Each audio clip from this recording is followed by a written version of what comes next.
My new book, Pillars for Life, A Guide to Spiritual Ethics and Practice, is now out and available for you to read and purchase.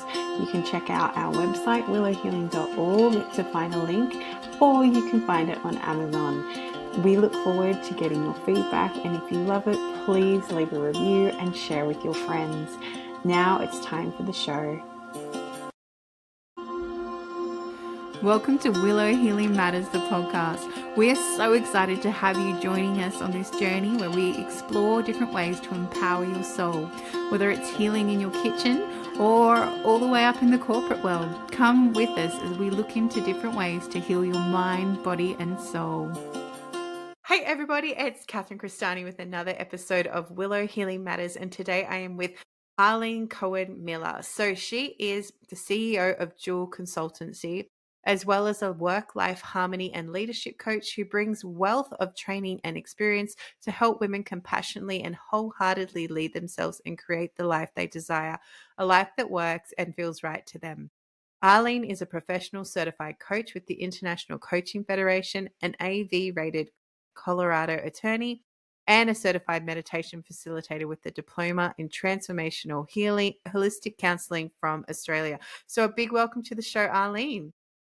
Thank you. Thank you. I'm really glad to be here. I love what scope of area of life you have, right? So you're definitely a person I feel that would go, that looks interesting. I'm going to go learn that. Well, it wasn't all planned out that way. It just sort of happened, but I sort of followed the inspiration and I'm glad I did. Yeah, so tell us a bit more about Jewel Consultancy. So what is the whole premise behind that, and where did it come from?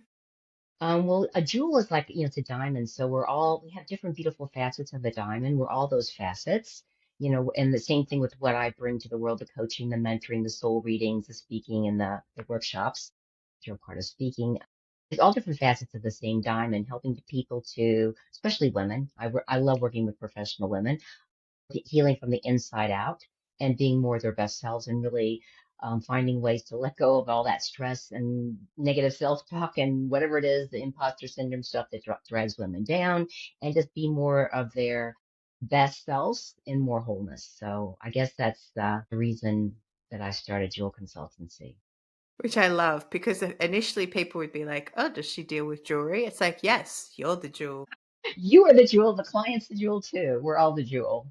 Exactly. And that's such a beautiful way to look at people and look at souls, really, because sometimes we are the diamonds hidden in the rough, right? And we just need to clear away all the muck and the beliefs in order to allow ourselves to shine. Exactly. And some parts of the diamond can be bright and shiny, and some can be covered with a lot of gunk. But we can begin to get some of the gunk off. It's never going to be perfect when we're in these bodies, but it can feel a lot better than, when we initially step in together. Yeah.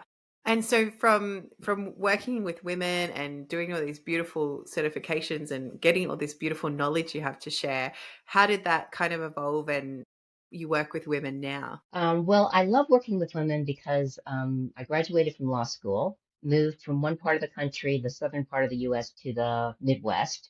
So all of our family, my ex-husband's family and mine, were all in Kentucky, which is part of the South. And all of my colleagues and peers from law school were as well. For a couple of years, I worked for like an associate for some other attorneys, and then I started my own law firm at age 29, and immediately Wow. found out I was pregnant. We had decided to start to try to get pregnant, but we didn't know that we were already pregnant. So I had to build my own tribe on my own, and I really know what it feels like to do that and to really have no tribe around you, but to gather women around you. And now it's like, I mean, when I was doing it, I had a when I'm a grandmother, so when I went through all of this, I didn't have to work. I chose to work. And a lot of women don't have that choice anymore, not with the way the money situation is. And so they're spinning more plates than I was spinning. And I just have a real empathetic connection because we all spin so many plates, but there's got to be a better way sometimes. Some things have to fall away, or we have different priorities, or we have to learn how to delegate and treat ourselves better. That's the heart reason why I work with women It's not that I don't like men. Eventually, I'd like to work with them both together because my passion now is to step into teaching negotiating from the heart. And men and women negotiate and communicate differently, but they both have strengths. And I think if they both come together, it can really make the world a better place. And I want to start with women first. Yeah, and I love that you brought up that point too, Arlene, that it is very different, like the money situation now. I remember I saw this meme a couple of days ago. It's always divine timing, right? And it said, "Are we really better off now? Because in the 50s, only one parent had to work. They lived in a big house and they still had money to go on a holiday and take, the summer off or take 4 to 5 to 6 weeks off and still live quite comfortably and happily. Whereas now, that expectation has shifted. And, from being just south of Sydney, where I saw this survey the other day, and Sydney's the second most expensive city in the world to live in. And I was like, Whoa. oh, yeah. And so I was like, wow, like, what are we doing? So this is where my husband and I have made the decision. It's like, well, no, let's sell our house. Let's actually live somewhere else and not have a mortgage so that we have more freedom and we have more ability so I can be a mum and focus on being a mum. And that was a big shift for me because I used to be the breadwinner. I used to run the companies. I used to do all that stuff. And I'm like, no, I want to be a mum now. It's my time to be a mum. You can go back to work and then we'll see what happens from there. Yeah, and like my mother made the choice. Her parents were pretty poor, and she went and got a social work degree, and she ended up doing some volunteer work, and she handled all my dad's finances. She said, "You're going to work. I'm going to take care of the money." I mean, he had, of course, he had to save, but he didn't have to do all that kind of work, and she just felt like that was her way of giving back. But she, because both of her parents worked, and they had to.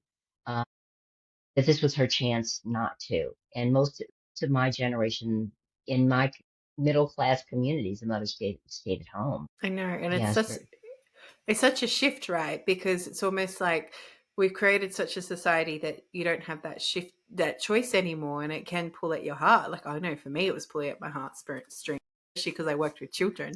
I was like, yeah, well, I'm getting paid to work with other people's children, but I want to be at home working with my own child, or being with my own right. child. So it can be such a contrast. Uh, I can imagine there's such a level of healing that needs to happen there and even acceptance, right? If that's what they really want to do and finding pathways, like you said, alternative pathways to honor what that person really wants to do at that soul level. Yeah. I was really lucky because since I owned my own business, Yeah. when I first started, my ex-husband worked, so I knew I was going to have a roof over my head and food on the table. So I worked part-time. The first year, and I found like a really awesome grandmother who was just set about 5 or 6 kids in her home, and she just loved them all, and she was wonderful. And then she got ill later on, and her daughter ended up just taking care of my son, and he still Amazing. keeps in touch with her. And so, I could leave early and go pick him up from school and take care of him, and then maybe do some things at night. And so I was able, because I was in business for myself, to set those kind of parameters. It wasn't always easy, but I'm really, really grateful for that. I love that so much. And then I know you've created a transformational healing and heart alchemy class for people. Did you want to share a little bit about what that is? Sure. I do. Well, I have like three different classes on Meetup, but they all come together for one thing. Like one's for the city of Denver, where it's down the street from me about 40 minutes. It's a really very big metropolis. I live in Longmont, Colorado, about 40 minutes down the road. And then I have one of my meetup groups is Perth because I actually go there at least once a year. I have people that are like my family, but they're my friends, but they're really a second family. So anyway, they all come together. And what I do is that I've been trained spiritually in a really cool mentoring spiritual group for about over 22 years. And so the things that I teach that are like on the ground, like boundaries, I teach people that energetically as well, how to energetically set your boundaries, how to energetically protect yourself if people try to, you know, put junk into your energy field or siphon off your positive energy or whatever it is, how to keep those energetic cords clear from other people and places and situations, which feels really important. Or just other things like healing from the inside out, how to actually work with your inner coach and let that inner critic calm down and all sorts of, ways to just heal ourselves from the inside out because the way it's taught a lot of it is just too heady for me. I really think that if you don't bring in the heart, Hmm. that feminine bit, I have a very masculine part of my personality as an attorney, but we really need that feminine bit in there too. We need both sides of the coin. And that's why I love to do that. And I do those on Meetup every week. There are a bunch of people from Perth that come because it's, I think it's like at 8:30 in the morning on Wednesday Perth time for my Tuesday evening, and it's like 10:30 or 11:30 in the morning for you. Anyway, I really love it. It's part of my service work of giving back, and I think people really need that. And yeah, that's what I wanted to share. 100%. And I love that. I love that you talk about your inner coach and your inner critic, because I feel like a lot of people find it really hard to discern between, the ego, which would be your inner critic, and your intuition, which I guess would be your inner coach. And finding that discernment between the two and allowing that beautiful heart voice to come through. And I 100% agree with you as well that it's so important for us to honor and trust that our heart knows more than we think it does. And I agree with you too. It can be too heady. Like sometimes the simplest thing you can do is tune into your heart and listen to what comes through. Yeah. And when you get that heart inspiration, what can happen after that is a lot of fear, doubt, and disbelief can come up, and you have to say no to that. If you really get a strong inspiration, you have to move forward with that, whatever it was. And then once that gets grounded and begins to move forward, you might receive another one. But in the meantime, all the energy from the world and from like the negativity around you, the negativity you've taken on is going to go blah, blah, blah, blah, blah, and tell you all the reasons why you shouldn't do that. And I'm like, I'm sending that energy back to its original source. It's not mine. No, thank you. It doesn't always look that pretty, but I'm a little bit melodramatic here. I'm laughing, Arlene, because I do that. I'm like, thank you. That is not mine. You can have that back. Because Yeah, I'm it's like, like, nope. no, because the only person's stuff that we can clear is our own stuff. And Mm, if people try or groups try to dump their stuff in our field, they're not going to get the learning they came in to have. And so by taking it on and trying to work with it, we're denying it for them. And another thing I learned since you're a mother stay-at-home mom is that for a long time I tried to do it for my son. I had all these boundaries and energetic stuff for everyone except for my partner and my son. And we really need to have it for our children. And what I learned, kind of the school is full of hard knocks and a very lovely mentor, is I needed to let him fail. I needed to give that energy back to him because otherwise he was going to be dependent on me for the rest of his life. He needed to fail and get back up. He needed to have experiences where there was no safety net. And so that's part of loving your children as well. yeah. And even it's we project a lot of our beliefs onto our children and trying to catch that. It can be really tricky Oh, to, not me. I never did that. And then well, they for can be really me, good mirrors for us, mirroring the stuff right back. It's like, darn, that I is not know. pretty. I know 100%. And you're like, oh, wow, he sounds like me. Maybe we need to change that narrative right now. It. um, and I feel like I love what you brought up too about the boundaries, because, I know there's this, for me, I truly believe that once you get clear on who you are, then it's easier to set those boundaries because you know yourself more. It's like, no, that doesn't sit with me anymore, and also learning to say no, and a powerful no. So for me, I Yeah, used to write the no and then write the ten text messages afterwards justifying the no. And I was like, no, and then I actually got really good at catching myself. It took me a while, but I actually write the whole message. I'm like, why am I saying all that? It's just a no. Unfortunately, I can't make it, like send it, and, but it's just that inner people pleaser, and also that, like that inner critic in you going, oh, they're going to think badly of you because you can't do that, or you're saying no. And, I brought in a non-negotiable in my life where on Sundays I just do things with my family. Sometimes I'll talk to someone on the phone if they're like just chilling and watching something and I don't want to be. But for the general part of it, I don't go and make commitments or say yes to anybody else. But the pushback I got from that was insane, because I was like going to this group on a Sunday. I'm like, well, I can't come anymore. That's my family day. And that's what happens too when you put boundaries in, you will get pushback. And I think a lot of people then yeah. question it, right?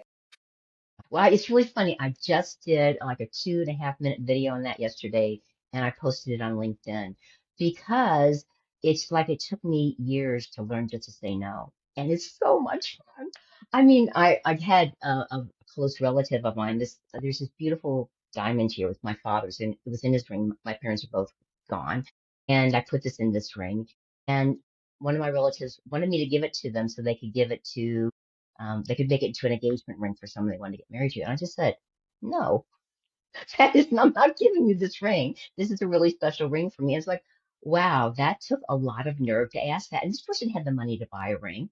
So Wow. I've been practicing that more and more. And the more I practice it, the more fun it gets. There was nothing. I just like looked at it. This person said no. And I started laughing. Said, it's absolutely not going to happen. It's like, oh, I have to buy my own diamond. I was like, I guess you Yes. will. Yeah. But it's just a small example, but I literally just did that video yesterday. Well, this is the universe, right? Right? This is the It's just universe going, woohoo!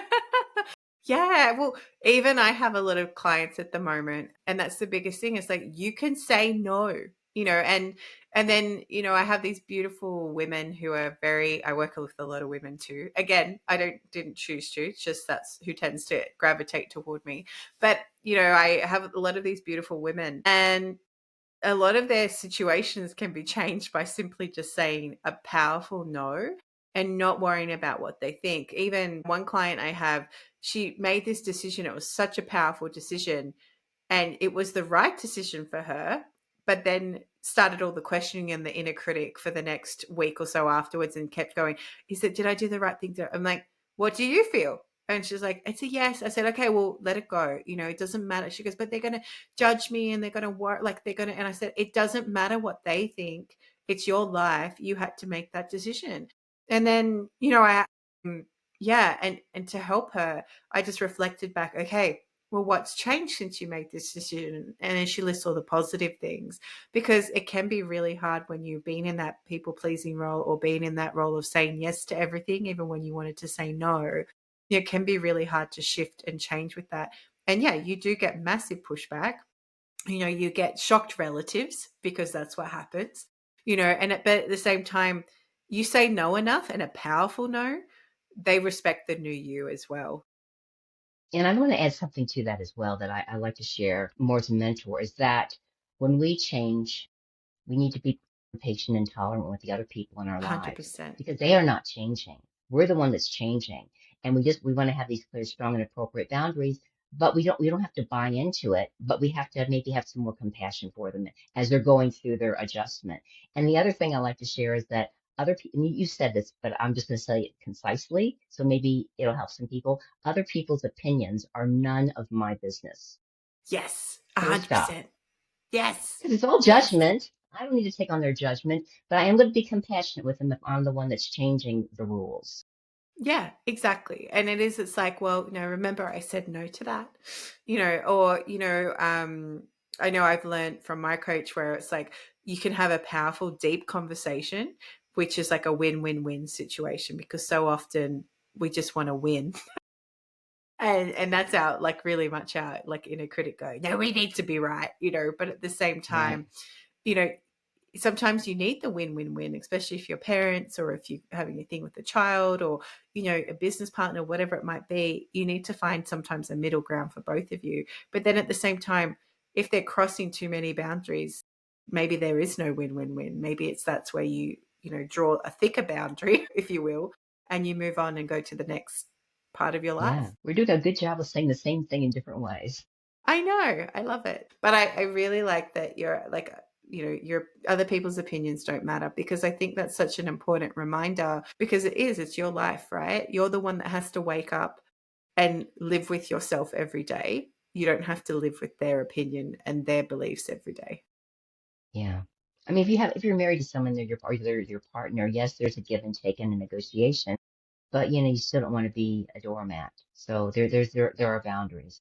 Yeah, 100%. um, so when you're working with all these beautiful women and you're teaching them boundaries, has there been anything that's come up that you've gone, wow, that's new or that's really unusual? Not recently. I guess the older I get, the more it's hard to surprise me. Um, I don't know, because I've been, been married. I've been married and divorced twice. My second husband is like a dear friend of mine. We share grandkids together, even though they're quote his and mine. They've always been ours. And, so I'm really grateful for that. So I've had the experience of being married and had the experience of living in the southern and the Midwest and the Western US and being in, having my own law firm and being a partner. And I guess with all of these experiences, not that I know everything, but it gets harder and harder to surprise me. And I guess because as a coach, I always bring this really heartfelt sense of curiosity. I want to get to know you better. I want to know more about you. So people can say some really, like, whoa, that's heavy or that's difficult, but I'm much more able just to be there with them and not, have any kind of reaction. It's just but they created for themselves that they need to move through and have a different experience now.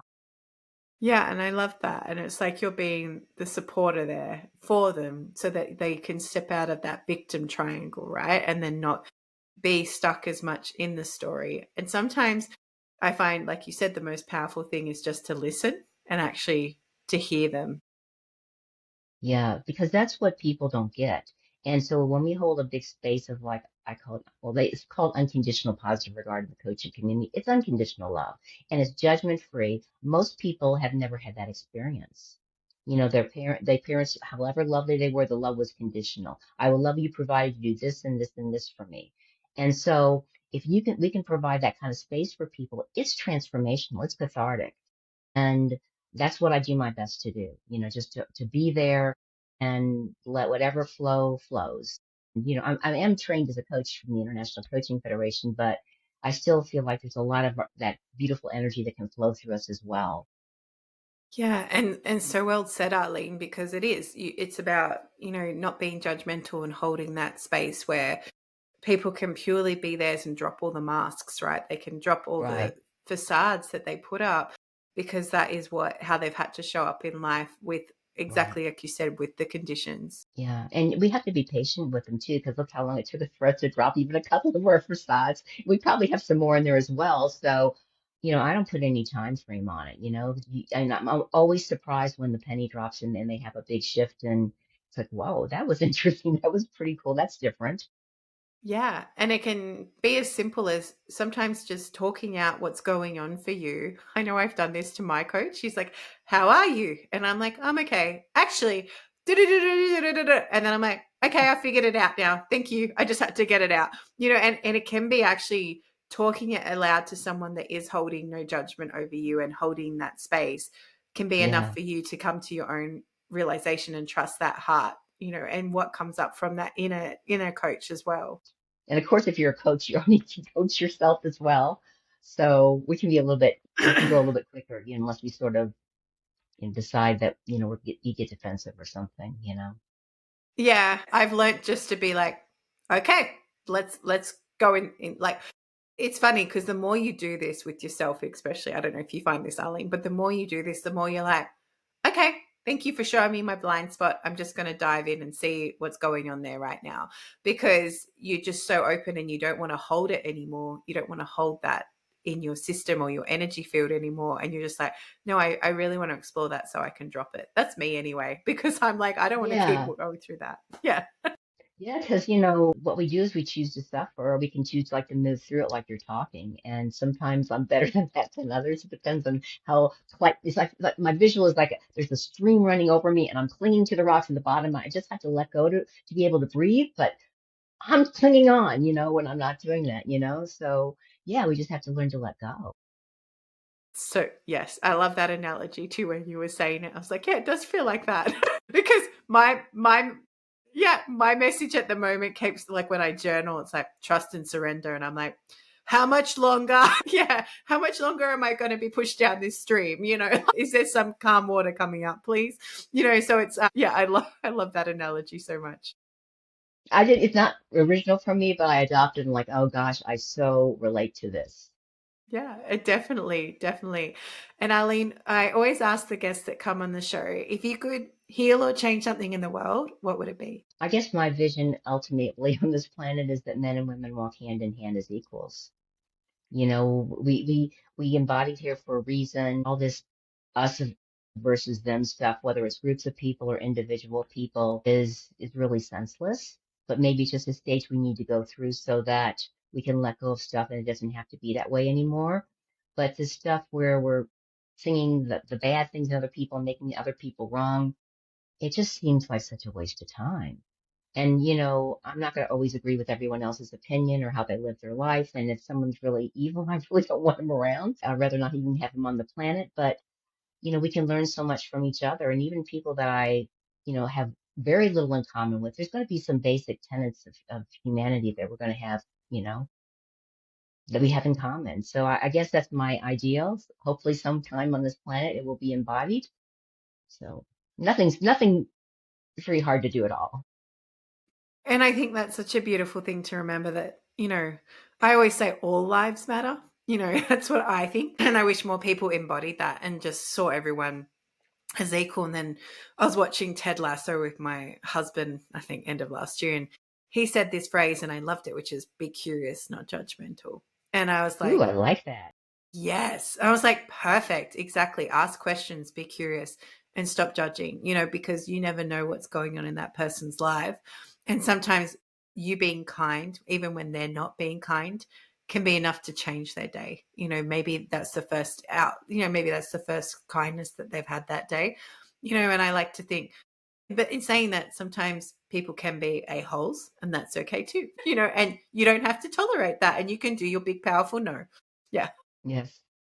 Yes, we all have those little things that push our buttons. I mean, my joke is that I just want to get in the car one day and not care if someone doesn't turn on the turn signal in front of me.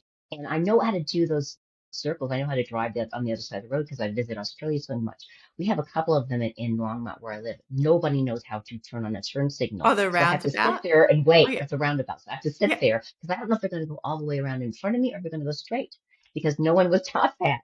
And it's like, I'm going to get to a point where I'm like, 100% okay with that, but I'm not quite there yet. There was this, I have to share this thing because it's quite funny. For some reason, in the middle of, I don't know, Southwest Sydney, they put this roundabout in, and it was almost like a rectangle, and no one knew how to go around it because they're like, what is this? And I saw the photo of it and I was like, I wouldn't know how to handle that too because there was no flow, there was no thing. So even someone that's very practiced about going around roundabouts, if I came up to that, I would not know what to do with My it. gosh, what were they thinking? No one can That's figure what that out. happened.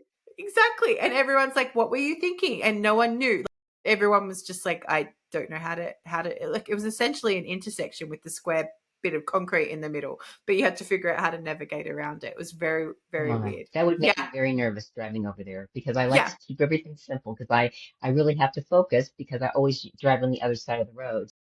It's even more complicated. I don't know if you've ever driven in Melbourne, and No, in no. oh, because you have to deal with the trams. So there's trams, and there's special rules about the trams, and I just say, and I'm just like, I'm going to catch the tram, so I don't have to deal with that. But also, I might get my husband to drive because I'm like, I don't want to deal with it. I'm like you. I just I want didn't to even keep. know. I just knew that there's so many more people over there. I'm just so proud of myself for doing it in the Perth area that, you know, that's enough for me. Exactly. Perfect. Perfect. And if people want to come find you or work with you, Arlene, or check out your groups, or even if they're in Perth listening, how can they connect with you? Well, if you look up I'll give you my phone number. You can always message me on WhatsApp at +1 720 936 2634. You can find me at jewelconsultancy.com, or you can just Google my whole name and all my social media stuff will come up. And if they mention but I do have a lot of friends in Australia, and we just get on WhatsApp or Signal, and we just chat back and forth, and it's a lot easier. And I don't communicate with me by email. I get way too many. I'm trying to get rid of all these people, then unsubscribe, and it takes forever. So it's a slow process. So texting or through the website is the best. Beautiful. And I'll make sure to put all those details in the show notes for you, Arlene, so people can find you and connect with you on social media. But Thank you Great. so much for sharing your journey and how you work with women and boundaries and getting really good at no. I love that so much. Two birds of a feather we are there. Well, thank you so much for having me. Thank you for listening to Willow Healing Matters, the podcast. We have so much love and gratitude that you have taken the time out of your day to empower you on your healing journey. The views shared by the person being interviewed might not necessarily reflect that of the host and should be used at your own discernment. Trust what resonates for you and follow your heart and soul guidance. If you have any underlying medical conditions or mental health issues, please consult with your healthcare provider before pursuing any of the recommendations. Likewise, you can always contact the person being interviewed to find out more information. This can be found in the show notes. Remember to activate, align, heal, empower, and find love in everything that you do.